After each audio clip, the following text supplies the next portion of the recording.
Ashanti Alexander spends much of his day sewing and cutting. What might seem tedious and repetitive is anything but, because sometimes the work begins with his own design. I'm doing something that I always love to do, and I love to make things, and I love to create things. Through YEP, the Youth Empowerment Project, Ashanti and Melanie Edwards landed jobs with the New Orleans-based fashion apparel company, Quirk.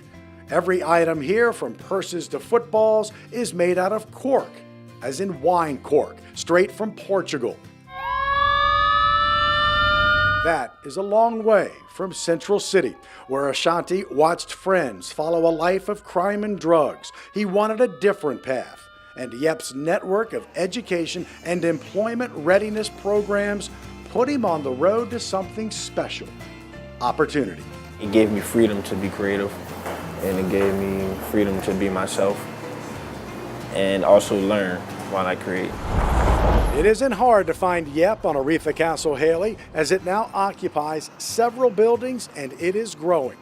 The Youth Center is home to YEP's after-school program and summer camp, along with the Village, a classroom for high-set or GED courses, and even a Design Works job training center focused on graphic design.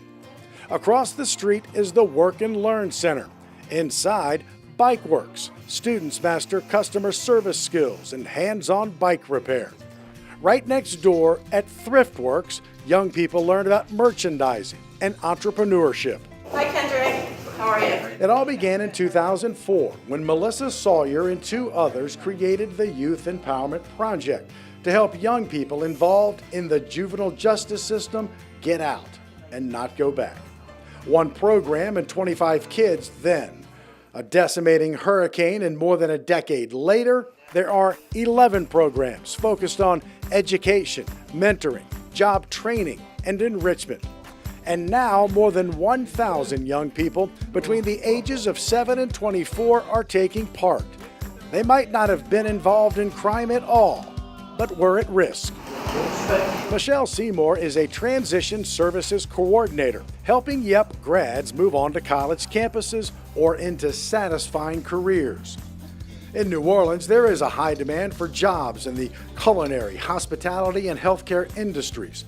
But Seymour says YEP's success is filling the students' desire, not always filling the quickest job. We, however, don't just want to focus on the high demand pathways. So our pathway can look a lot different because we actually focus on what the person wants to do and what's their interest. From graphic design to cosmetology, YEP partners with companies who have those jobs and who want to help young people not just survive, but advance and prosper. Seymour had just 7 clients when the Transition Services Program at YEP began in 2011. Last year, she helped more than 130 young people find full-time or temporary positions. And now they're just as committed as staying in New Orleans to make sure another young person has that opportunity. And that, to me, is what's really special. For Ashanti back at Quirk, it's about the trust they have in him to create products. He's working with them, not for them. They treat me like a partner, you know what I'm saying? What's that feeling like? Man, it's amazing.